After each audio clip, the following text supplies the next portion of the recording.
Assalamualaikum warahmatullahi wabarakatuh. Salam dan bahagia Ibu dan Bapak Guru. Saya Singgi Krisyanaryanto, calon guru penggerak angkatan 11 dari SMA Negeri 1 Cibunggulang, Kabupaten Bogor, Provinsi Jawa Barat. Pada video ini, saya akan melakukan rangkaian kegiatan supervisi akademik. Bersama saya adalah rekan guru di SMA Negeri 1 Cibunggulang, Bapak Ari Kristanto. Beliau adalah pengajar sejarah Indonesia.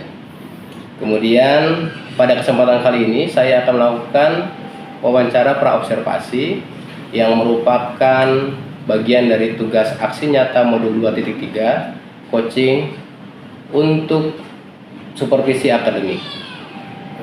Berikut adalah video praobservasi yang saya lakukan. Apa kabar Pak Ari?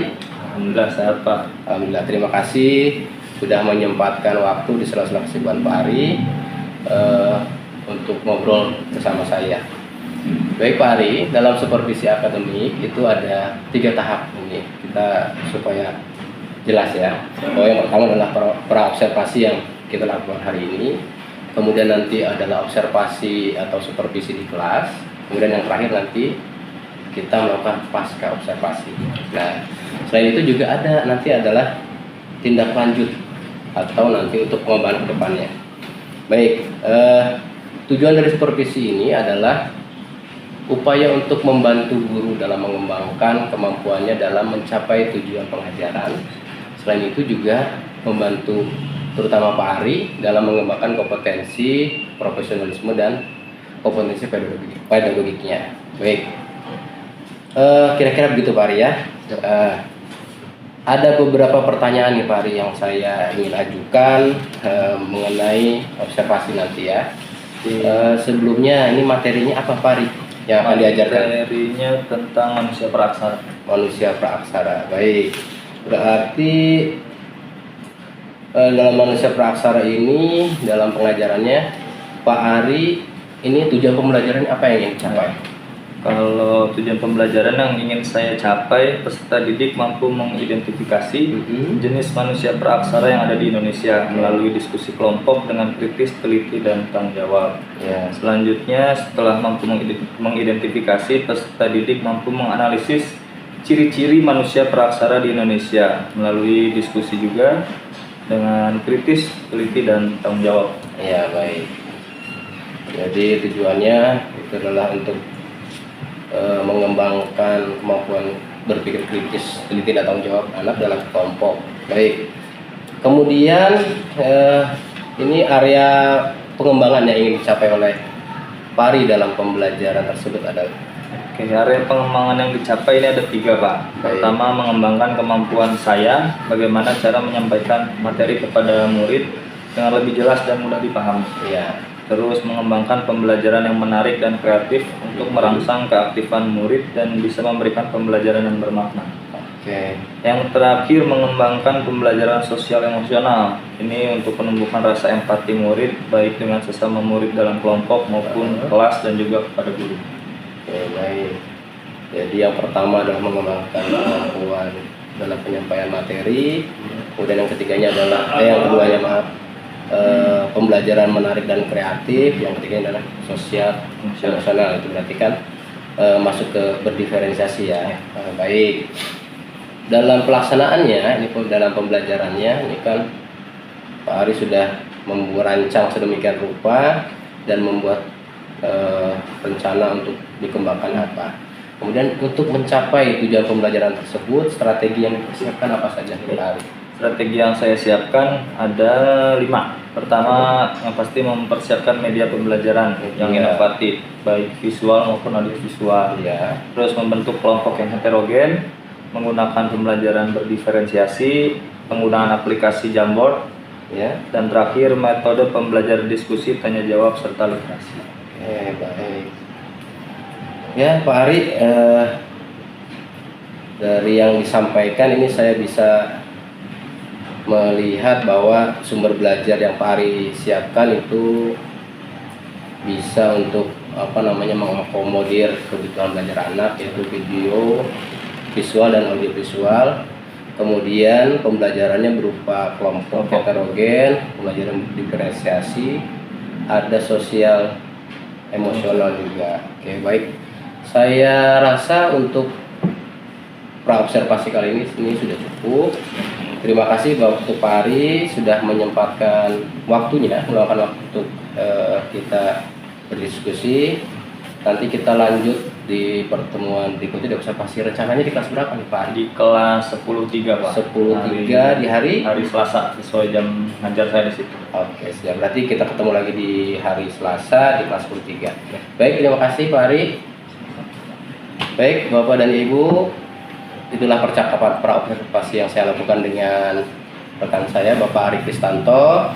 Saya cukupkan. Terima kasih. Assalamualaikum warahmatullahi wabarakatuh. Salam dan bahagia Ibu dan Bapak Guru.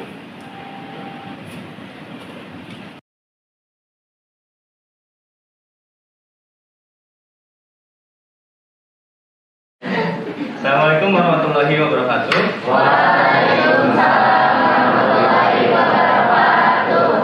Baik anak-anak, untuk pembelajaran hari ini Bapak ditemani sama Pak Singgi sebagai observer untuk pembelajaran hari ini. Nanti Pak Singgi akan berada di belakang untuk mengawasi pembelajaran kita hari ini. Oke, siap? Ya. Baik, Pak Singgi. Terima kasih. Anak, semangat belajarnya.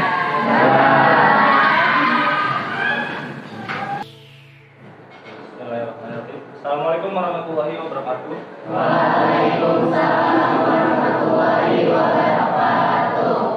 Apa kabarnya anak-anak? Alhamdulillah, luar biasa. Allahu Akbar. Yes. Terima kasih. Semoga kita semua dalam keadaan sehat walafiat. Amin.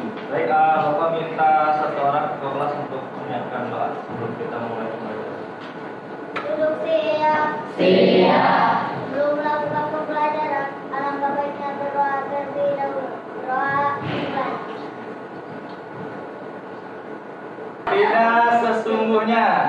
Depan. Masih fokus. Belakang. Baik, jadi hari ini kita akan mempelajari tentang jenis manusia praaksara di Indonesia.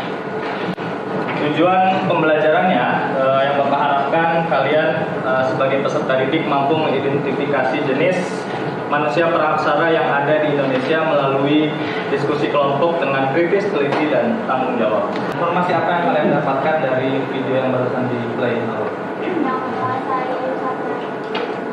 Yang menguasai Nusantara sebelum ada kerajaan-kerajaan itu adalah manusia-manusia ini. Oke, satu, terima kasih. Dengan kelompoknya.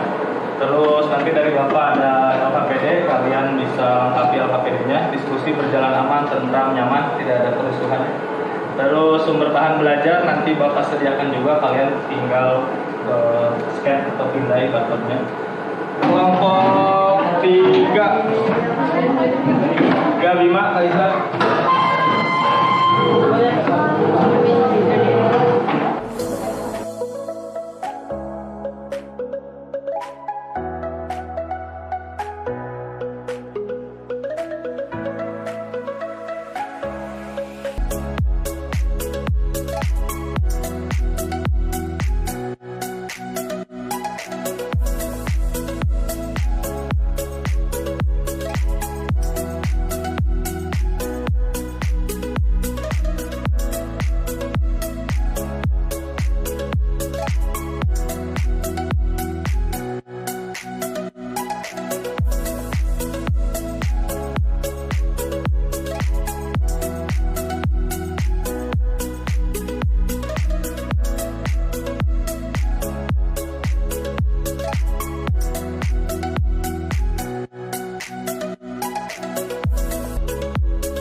Kelompok 1 dipersilahkan di depan kelas.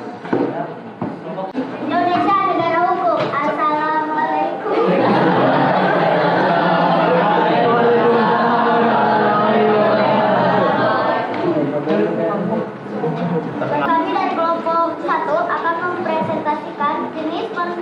manusia purba yang ditemukan di Indonesia.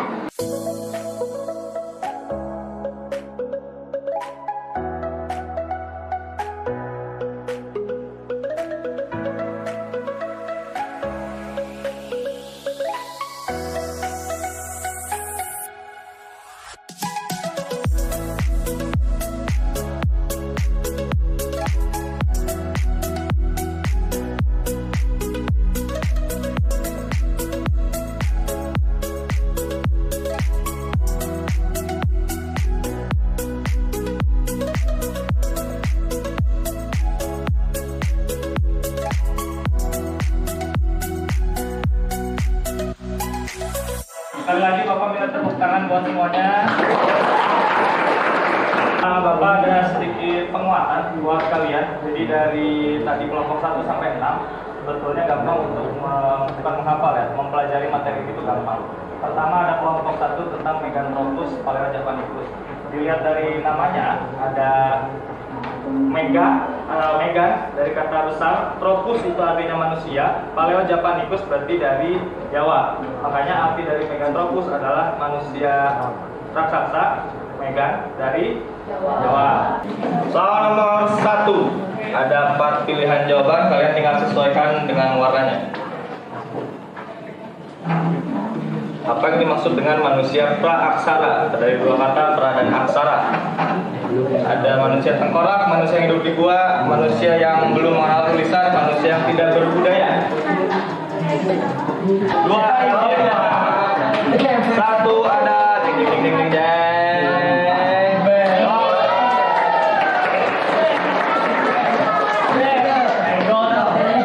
Terima kasih untuk pembelajaran hari ini, tapi sebelum menutup itu Bapak ingin tanya kesimpulan pembelajaran hari ini dari kalian. Saya mau memberikan kesimpulannya.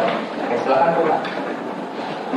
Kesimpulan pada pembelajaran hari ini, manusia purba yang ditemukan di Indonesia yaitu ada 6. Yang pertama ada Meganthropus paleojapanicus yang ditemukan pada tahun 1936 sampai 1941. Bapak sedikit menambah kesimpulan ya. Jadi pembelajaran hari ini hampir semua atau kebanyakan jenis manusia purba yang ditemukan di Indonesia itu kebanyakan ditemukan di Pulau Jawa. Terus mereka cara hidupnya dengan cara berburu sampai nanti bisa membuat alat-alat sederhana.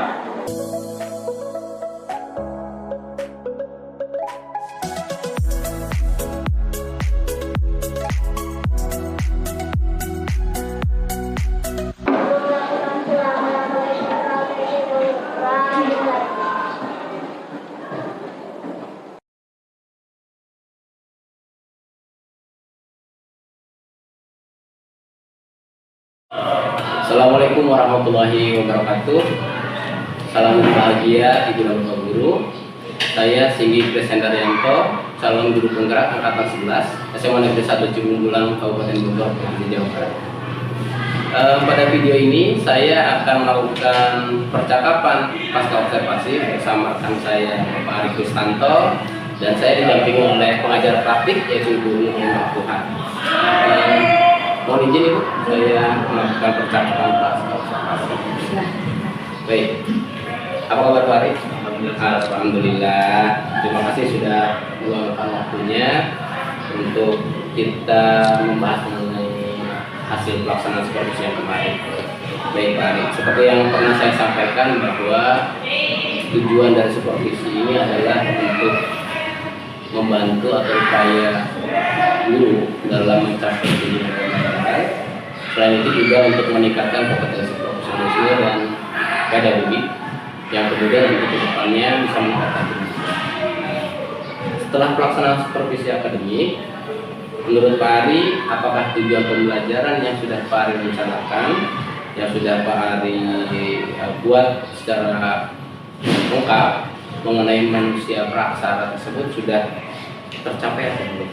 Baik Pak, kalau dari yang sudah modul pembelajaran yang sudah saya buat, tujuan pembelajaran yang sudah saya buat dan sudah saya laksanakan juga, menurut saya itu sudah sesuai dengan tujuan pembelajaran yang saya rencanakan. Terlihat dari keaktifan peserta didik ketika saya mengajar, Tapi ya emang masih ada beberapa didik yang di dalam kelompoknya itu diam-diam saja, malu-malu. Iya, iya.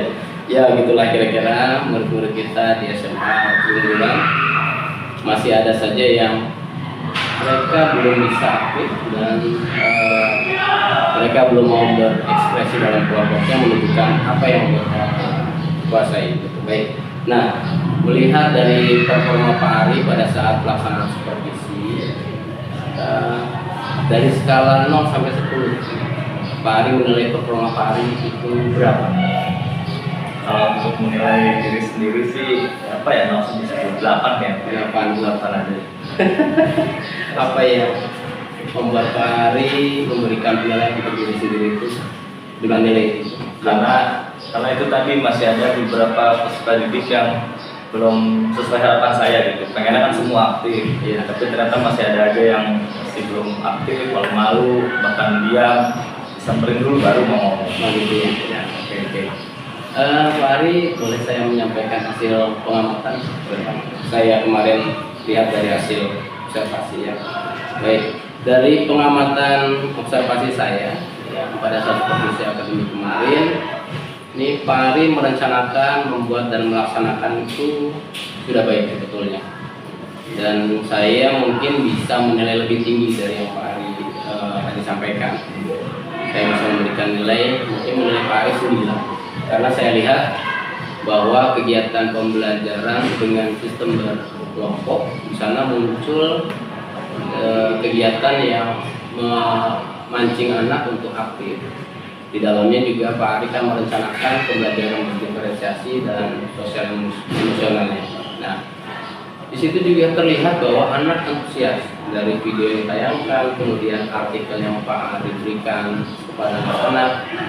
Jadi terpancing rasa penasaran anak-anak sehingga mereka secara mandiri mencari sumber belajar secara mandiri. Nah, menurut saya itu penilaian Pak Ari sangat luar biasa. Nah, mendengar hasil yang saya sampaikan tadi, kira-kira Pak Ari dari penilaian performa tersebut, apa yang kedepannya Pak Ari akan lakukan? Pertama saya mau mengucapkan terima kasih Pak sudah ngasih nilai 9 di luar ekspektasi saya sebetulnya. Saya sih berharap ini bisa jadi motivasi buat saya ke depannya untuk bisa ngasih pembelajaran yang lebih bermakna lagi buat anak. Iya, baik. Nah, untuk menciptakan pembelajaran yang tadi Pak Ari sampaikan, dukungan apa yang Pak Ari perlukan dan membantu dalam keberhasilan pembelajaran? Kalau dukungan yang pasti dari semua pihak sekolah Pak, apalagi dari kepala sekolah, dan guru dan fasilitas yang ada di sekolah ini, baik dari proyektor, TV, dan ruang kelas yang nyaman juga pastinya, dan lain-lain yang mendukung proses pembelajaran secara menyenangkan itu. Ya, baik. Kita sudah ngobrol nih banyak Pak Ari mengenai supervisi dari pra, kemudian juga sekarang pasca. Itu kita sambil berefleksi sebagai perbaikan untuk kita ke depannya sama-sama. Kapan rencana tindak lanjut akan Pak Ari laksanakan? Kira-kira setelah ini selesai, mungkin saya akan meninjau ulang apa yang menjadi kekurangan saya. Mudah-mudahan dari pembicaraan ini sudah terbayang bagaimana Pak Ari mengembangkan performa dalam pelaksanaan pembelajaran berikutnya. Nah, hasil supervisi ini saya akan catat Pak Ari, saya akan tuangkan dalam form supervisi. Dan ini terakhir mungkin Pak Ari ya, apa yang Pak Ari dapatkan dari proses supervisi? Pertama saya merasa gugup Pak, karena kita biasa ngajar dilihatin guru lah itu. Tapi yang pasti dari proses ini saya belajar untuk lebih baik lagi. Kekurangan-kekurangan yang ada, saran-saran dari Pak Singgi akan saya coba terapkan di pembelajaran berikutnya. Dan semoga metode pembelajaran yang nanti akan saya terapkan ke depannya bisa lebih inovatif, lebih kreatif, dan bermakna bagi kita. Luar biasa Pak Ari, semangatnya yang punya Pak Ari luar biasa. Semoga kita ke depannya juga sama-sama menjadi lebih baik lagi dan lagi yang terbaik. Pak Ari, saya rasa percakapan kita untuk pasca observasi untuk melengkapi tugas saya di aksi nyata modul 2.3 seksi supervisi akademik. Saya rasa sudah cukup. Terima kasih sudah meluangkan waktunya. Bapak dan Ibu, demikianlah percakapan pasca observasi saya bersama rekan saya Bapak Ari Kristanto yang hari ini saya ditemani oleh Ibu Nurul Mahfuha sebagai pengajar praktik. Semoga bermanfaat. Salam dan bahagia Ibu dan Bapak Guru. Assalamualaikum warahmatullahi wabarakatuh. Waalaikumsalam.